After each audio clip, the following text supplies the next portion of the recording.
শেখ হাসিনার অনুমতি নিতে হয় এবং তিনি ভারতের প্রধানমন্ত্রীর কাছে চীন যাওয়ার অনুমতি নিয়ে এসেছেন। এইটাও ওবায়দুল কাদের সাহেব আওয়ামী লীগের সাধারণ সম্পাদক পরিষ্কার করে প্রতিদিন পারলে আমাদেরকে স্মরণ করিয়ে দেন। ভারত পাশে ছিল বলেই এই নির্বাচন তারা করতে পেরেছেন। বাংলাদেশের পক্ষে কথা বলার কোন সরকার এই দেশে নাই। এই দেশে আছে অন্য দেশের দামেদার সরকার।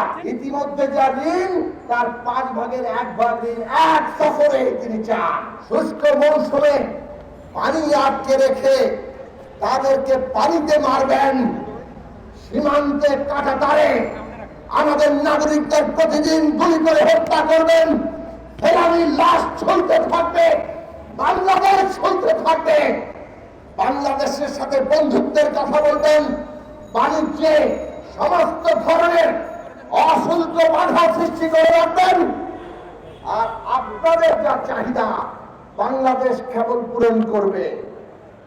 এই রকম অবস্থা তো এই দেশে নির্বাচিত সরকার থাকলে হতে পারবে না।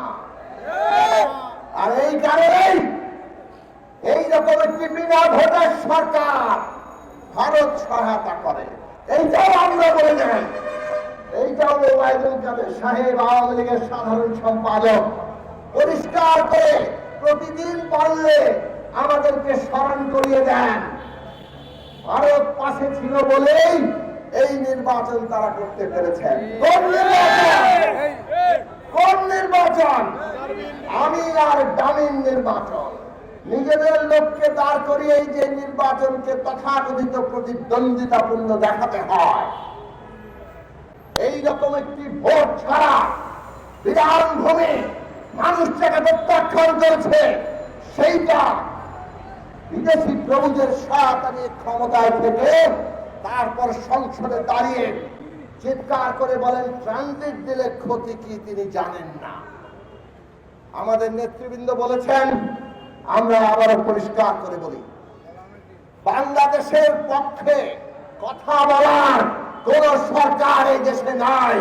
এই দেশে আছে অন্য দেশের দামেদার সরকার। বন্ধুরা আমার, এই যে একজন পররাষ্ট্রমন্ত্রী নিয়োগ করেছেন, যিনি প্রায় প্রতিদিন উনি যে আছেন এটা আমাদের জানান দেন নানান কিছু বলে, বেশিরভাগই হাসি তামাশার কথা। কিন্তু গতকাল বা পরশুদিন আসল কথাটা মুখ দিয়ে বের করে দিয়েছেন। বললেন তিনি প্রধানমন্ত্রী ভারত সফরে গিয়ে ভারতের প্রধানমন্ত্রী নরেন্দ্র মোদীর কাছে চীন সফরের কথা বলেছেন এবং ভারতের বাংলাদেশের প্রধানমন্ত্রী চীনে যাবে এটা নিয়ে ভারতের কোনো আপত্তি নেই। আর কিছু বলার দরকার আছে? বাংলাদেশ কি স্বাধীন সার্বভৌম দেশ? এই দেশের প্রধানমন্ত্রী পৃথিবীর যে কোনো দেশে যাবে, অন্য কোন দেশের অনুমতি লাগবে? কিন্তু শেখ হাসিনার লাগে। শেখ হাসিনার অনুমতি নিতে হয় এবং তিনি ভারতের প্রধানমন্ত্রীর কাছে চীন যাওয়ার অনুমতি নিয়ে এসেছেন। এই হচ্ছে 53 বছরে মুক্তিযুদ্ধে বাংলাদেশের অবস্থা। ইতিমধ্যে যা ঋণ তার 1/5 ঋণ এক সফরে তিনি চান।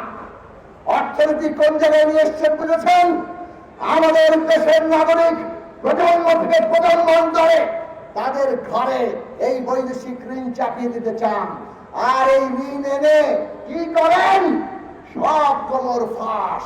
জেনারেল আজিজ, বেনজির, মতিউর, এই সমস্ত রাষ্ট্রের কর্তা ব্যক্তিরা যারা এই শেখ হাসিনা সরকারকে বিনা ভোটে ক্ষমতায় রেখেছে, তাদেরকে অবাধে লুটপাট করার সুযোগ তারা দিয়েছে।